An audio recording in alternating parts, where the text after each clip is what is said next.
नमस्कार बच्चों, हम पढ़ रहे हैं अपने 11th क्लास में बायोलॉजी, जिसमें हमने टैक्सोनॉमी एंड क्लासिफिकेशन अपनी यूनिट फर्स्ट स्टार्ट की थी।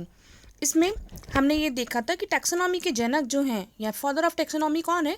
Carolus Linnaeus. तो ये उसके जनक हैं। इन्होंने सबसे पहले जो है वो क्लासिफिकेशन किया था। इसके अलावा हमने जीव जगत का वर्गीकरण पढ़ चुके हैं कि जीवों को उनके लक्षणों के आधार पर 5 जगतों में डिवाइड किया गया, 5 वर्गों में रखा गया है। इसके अलावा हमने 5 जगत वर्गीकरण पढ़े हैं कि 5 जगत वर्गीकरण जो है वो R.H. व्हिटेकर नामक वैज्ञानिक ने दिया है। इन्होंने सभी जीवों को अपने लक्षणों के आधार पर, अपने गुणों के आधार पर, अपने कैरेक्टर के आधार पर अलग अलग वर्गों में, अलग अलग किंगडम में रखा है। हमने इसके पहले किंगडम मोनेरा के बारे में जान चुके हैं कि किंगडम मोनेरा को 2 मेजर ग्रुप में बांटा गया है, आर्कीबैक्टीरिया और यूबैक्टीरिया। इसमें सूक्ष्म जीवों का रखा गया है। तो आज हम पढ़ेंगे इसके आगे किंगडम प्रोटिस्टा। किंगडम प्रोटिस्टा यानी जगत प्रोटिस्टा, इसमें ये जो शब्द है प्रोटिस्टा या ये जो किंगडम है, ये अर्नेस्ट हैकेल नामक वैज्ञानिक जो है इन्होंने दिया था। इन्होंने इसे डस्टबिन ऑफ क्लासिफिकेशन भी कहा है, यानी वर्गीकरण का कूड़ादान। किसे कहा है? जगत प्रोटिस्टा को। जगत प्रोटिस्टा जो है वो हम ये भी बोल सकते हैं कि ये जगत कवक और जगत, यानी कि हम सिंपल सा बोल सकते हैं कि ये प्रोकैरियोटिक और यूकैरियोटिक के बीच की कड़ी है। प्रोटिस्टा शब्द जो है वो लैटिन भाषा के प्रोटोस शब्द से लिया गया है, जिसका मीनिंग होता है वेरी फर्स्ट, यानी सबसे पहले उत्पन्न होने वाले जीव। तब हम यहाँ पे ये क्यों कह सकते हैं? क्योंकि जो यूकैरियोटिक का जगत कहा जाता है जगत प्रोटिस्टा का। इसके पहले हमने जो 5 जगत वर्गीकरण में देखा था कि जो ये जो मोनेरा जगत है, ये मोनेरा जगत में प्रोकैरियोटिक जीवों को रखा गया है। साथ ही साथ यूनिसेलुलर यानी एक कोशिकीय जीव भी इसमें रखे गए थे। तो जो जगत प्रोटिस्टा है इसमें एक कोशिकीय जीव तो हैं, लेकिन साथ में ये जो जीव हैं ये यूकैरियोटिक संरचना वाले जीवों को रखा गया है। यानी यूकैरियोट्स का जो जगत है वो यहीं से स्टार्ट होता है, इसलिए इसे कहा गया है वेरी फर्स्ट। तो आइए हम देख लेते हैं जगत प्रोटिस्टा के बारे में और भी जानकारी। जगत प्रोटिस्टा में यूकैरियोटिक जीवों का रखा गया है, ठीक है। साथ में 3 मेजर ग्रुप्स में इसको डिवाइड किया गया है। ये मल्टी सेलुलर और यूनिसेलुलर यानी कि एक कोशिकीय और बहुकोशिकीय दोनों प्रकार के जीव इसमें रखे गए हैं। साथ में ये मैक्सिमम जो जीव थे वो एक्वेटिक थे, यानी कि जलीय जीव थे। अब इसके बाद हम देख लेते हैं इसके कैरेक्टर। तो ये आपको अभी जस्ट बताएं, यदि कोशिका की संरचना के आधार पर देखे जाएं तो ये यूकैरियोटिक जीव हैं, यानी इनमें न्यूक्लियस, एक सत्य न्यूक्लियस यानी ट्रुथ न्यूक्लियस, यानी न्यूक्लियस के ऊपर न्यूक्लियर मेम्ब्रेन चढ़ी होती है। यूनिसेलुलर भी होते हैं, साथ में मल्टी सेलुलर भी हो सकते हैं। ये हम एग्जाम्पल देखें तो यूग्लिना, पैरामीशियम, अमीबा, साथ में कुछ मोल्ड, ये सब जो है इसके एग्जाम्पल होते हैं। यदि हम लोकोमोशन देखें इसमें प्रचलन, फ्लैजिला, सीलिया, सीडोपोडिया, ये सब इसकी प्रचलन अंग हैं।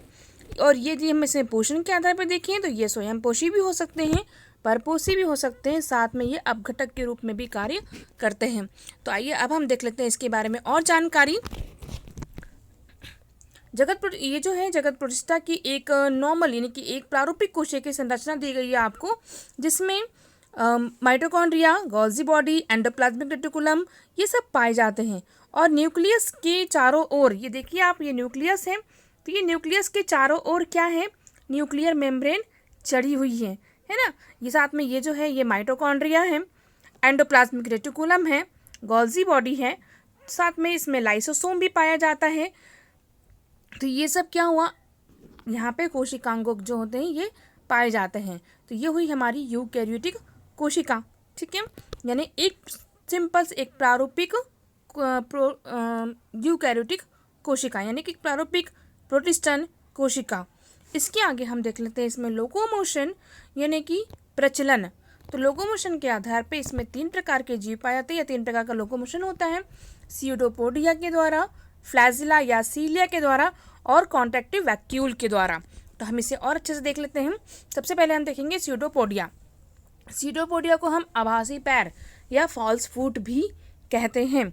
इसमें क्या होता है? ये जो प्रचलन होता है वो मैक्सिमम अमीबा में होता है। तो अमीबा में जो होगा वो एक जो साइटोप्लाज्म है वो आगे बढ़ेगा और एक पैर टाइप संरचना निकलेगी, एक सीटोपोडिया बनेगा और इससे वो प्रसलन की क्रिया करता है। इसके बाद में आता है फ्लैजिलेट्स। फ्लैजिलेट्स यानी वो एक वाइप लाइक यानी कि एक तार के समान संरचना होती है, लंबी संरचना होती है, जैसे कि यूग्लिना। आप इस चित्र में देखिए, इस चित्र में देखिए आप, ये जो एक लंबी तार के समान संरचना दी गई है, आप यहाँ देख सकते हैं। तो ये क्या हुआ, फ्लैजिला। इसी प्रकार ट्रेपैनोसोमा में भी होता है ये संरचना, ये भी क्या है, फ्लैजिला है, जिसके द्वारा ये गति करते हैं, चलते हैं। अब आता है सिलिएट्स।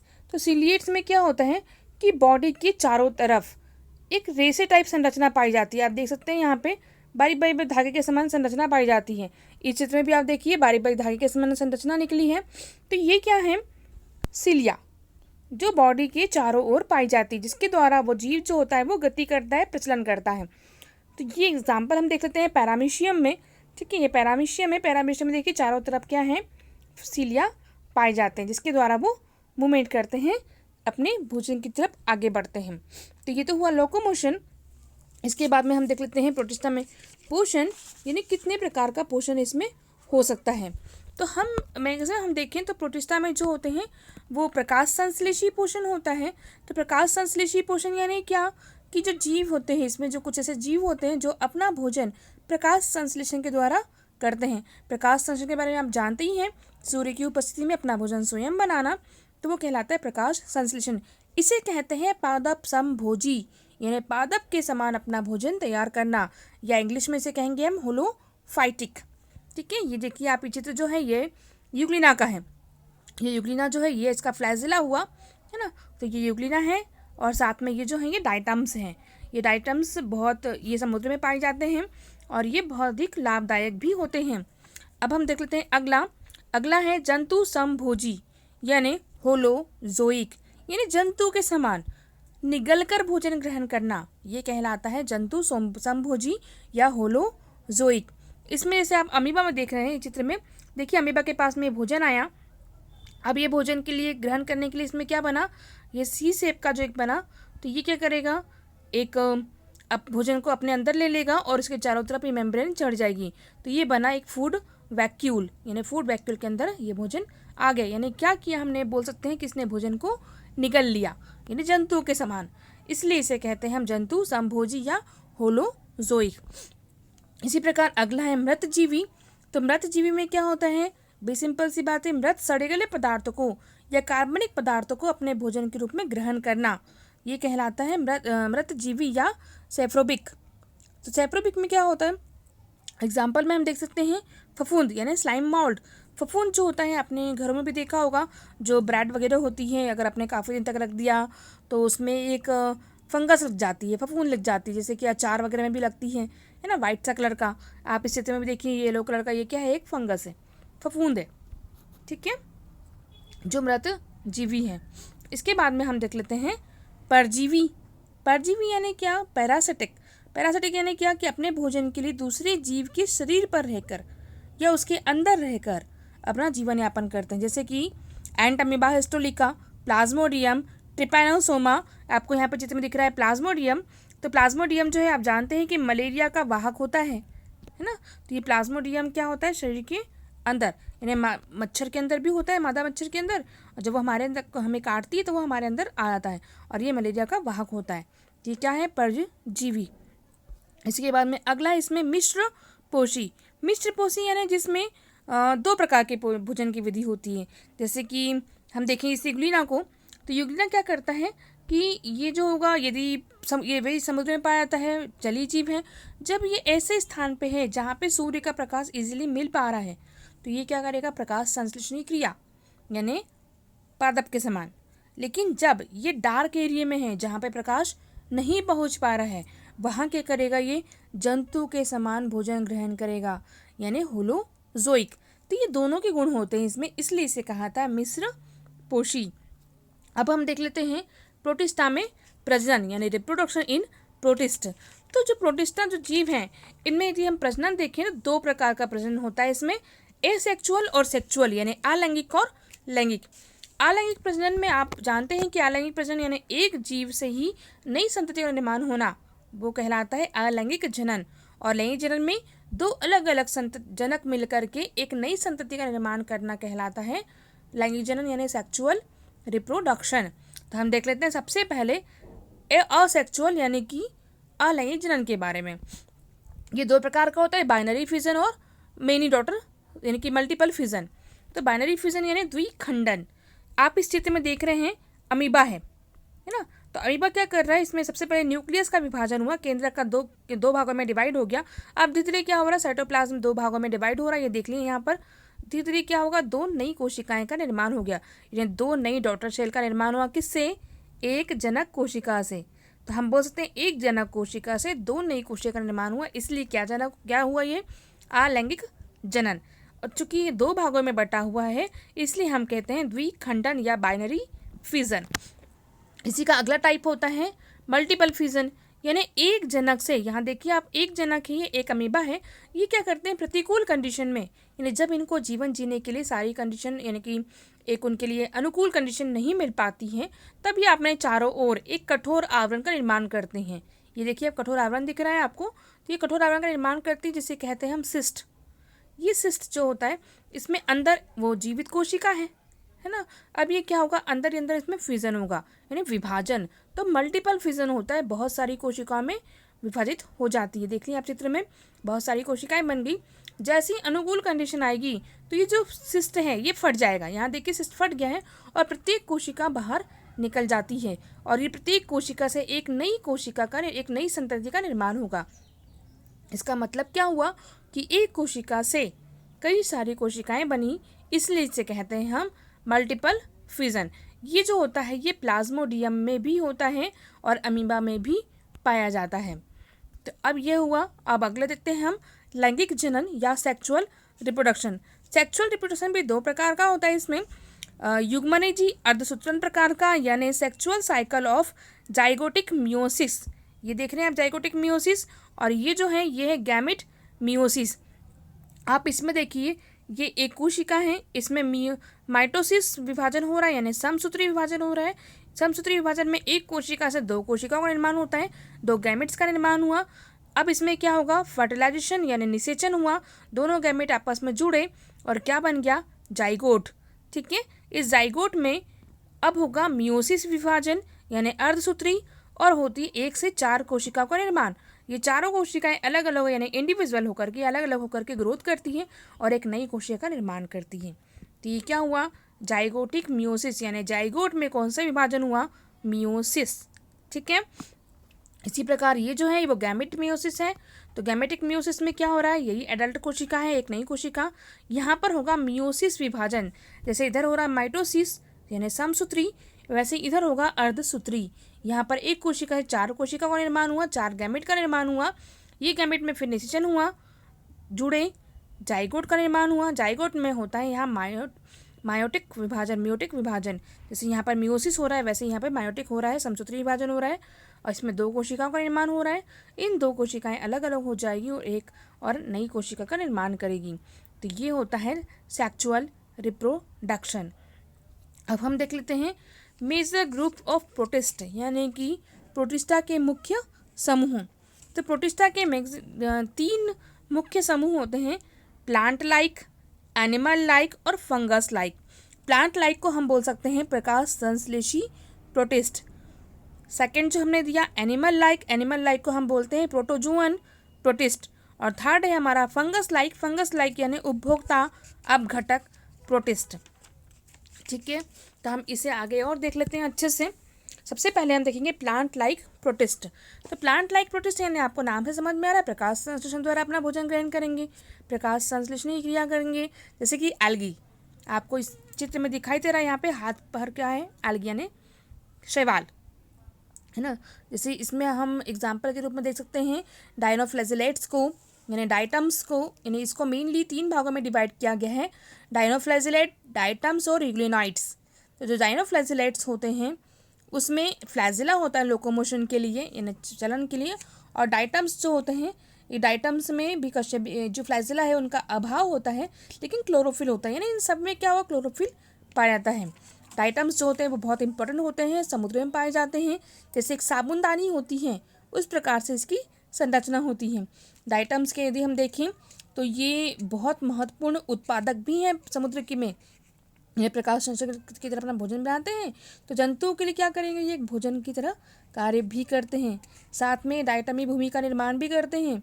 इनसे हम टूथपेस्ट बनाते हैं। साथ में कुछ ऐसी ईंटें का निर्माण करते हैं जो तापक्रम प्रतिरोधी होती हैं, और ये समुद्र के अंदर या पानी के अंदर प्रदूषकों के लिए संवेदनशील भी होते हैं, इसीलिए इसे प्रदूषण सूचक भी कहते हैं। तो ये तो डाइटम्स। और यूग्लिनाइट के बारे में आप जानते हैं, यूग्लिना है ना, जो अपना भोजन 2 तरीके से प्राप्त करता है। तो ये हो गई 3 चीज़ें, आपको बता दिया मैंने क्या क्या। डाइटम्स, डायनोफ्लैजेलेट्स और यूग्लिनॉइड, ये 3 भागों में इसको रखा गया है। अगला हम देख लेते हैं। ये देखिए आपको यहाँ चित्र में दिख रहा है Euglena, red algae, green algae, diatoms, ये है डाइटम्स, और ये है डायनोफ्लैजेलेट। यहाँ देखिए आप फिर से, Euglena, red algae, green algae, ये डाइटम्स हैं जो समुद्र में पाए जाते हैं, और ये है डायनोफ्लैजेलेट्स। तो ये इस प्रकार से ये प्लांट लाइक प्रोटिस्ट हुए। अगला हम देख लेते हैं animal like protist. Animal like protist यानी जो जंतु के समान अपना भोजन ग्रहण करेंगे। इसके भी अलग अलग भाग हैं, जैसे कि हम देख सकते हैं प्रोटोजोअन्स, और साथ में हम देखेंगे इसमें प्रोटोजोअन्स के अलावा सार्कोडाइना, स्पोरोजोआ, सिलिएटा और जूफ्लैजिलेटा। तो ये इसके कुछ नाम हुए। तो आप देख सकते हैं चित्र में, और भी हम इसको अच्छे से देख लेते हैं टाइप्स ऑफ प्रोटोजोअन्स के बारे में। जूफ्लैजिलेट, सार्कोडाइन्स, सिलिएटा और स्पोरोजोअन्स, ये क्या हुए, इसके भाग हुए, यानी कि इसके अलग अलग प्रकार हुए। तो हम देख लेंगे, जैसे जूफ्लैजिलेट्स का यदि हम देखें, लिखा आपको जूफ्लैजिलेट, यहाँ पे जूफ्लैजिलेट्स हैं। तो जूफ्लैजिलेट्स को यदि हम देखें तो ये यूग्लिना से मिलते जुलते होते हैं, लेकिन इनमें क्लोरोफिल का अभाव होता है। प्रचलन के लिए इसमें जो फ्लैजिला होते हैं वो पाए जाते हैं। और ये जो प्रोटोजोअन्स हैं, ये प्रोटोजोअन्स मैक्सिमम किसी की बॉडी के अंदर या बॉडी के ऊपर रह कर जीवन यापन करते हैं। इसी जूफ्लैजिलेट में आता है ट्रिपैनोसोमा। तो ट्रिपैनोसोमा ये आपको दिख रहा है, ये ट्रिपैनोसोमा है ये चित्र में, जो अफ्रीका में निद्रा रोग भी उत्पन्न करता है। ठीक है, ये निद्रा रोग जो है अफ्रीका में उत्पन्न हुआ था। टीसी मक्खी जो होती है वो इसका संक्रामक होती है, जैसे कि प्लाज्मोडियम मलेरिया उसके अंदर होता है, मच्छर के अंदर, मादा एनोफिलिस के अंदर। ऐसे ही ये जो ट्रिपैनोसोमा होता है ये टीसी मक्खी में होता है।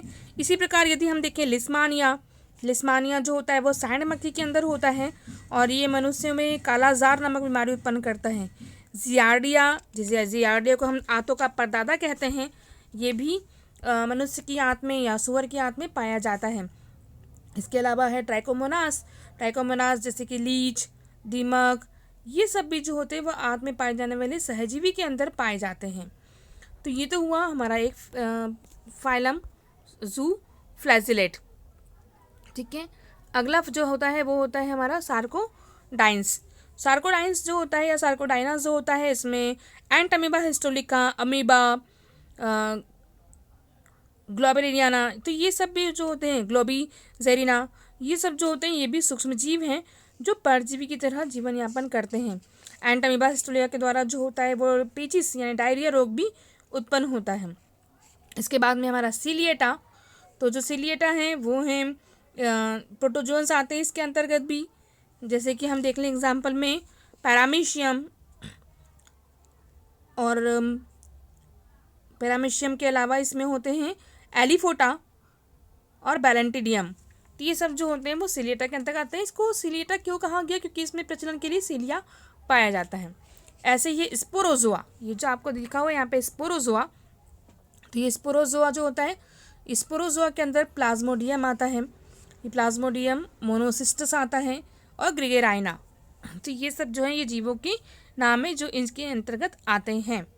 ठीक है, हम एग्जाम्पल देख लेते हैं, और जैसे कि प्लाज्मोडियम ये मलेरिया को फैलाता है, ट्रिपैनोसोमा ये अफ्रीका में निद्रा रोग, ऐसी एंट अमीबा डायरिया, और ग्रेविडिया जो होता है वो डाइजेस्टिव सिस्टम में हमें इन्फेक्ट करता है, डायरिया उत्पन्न करता है। अब हम देख लेते हैं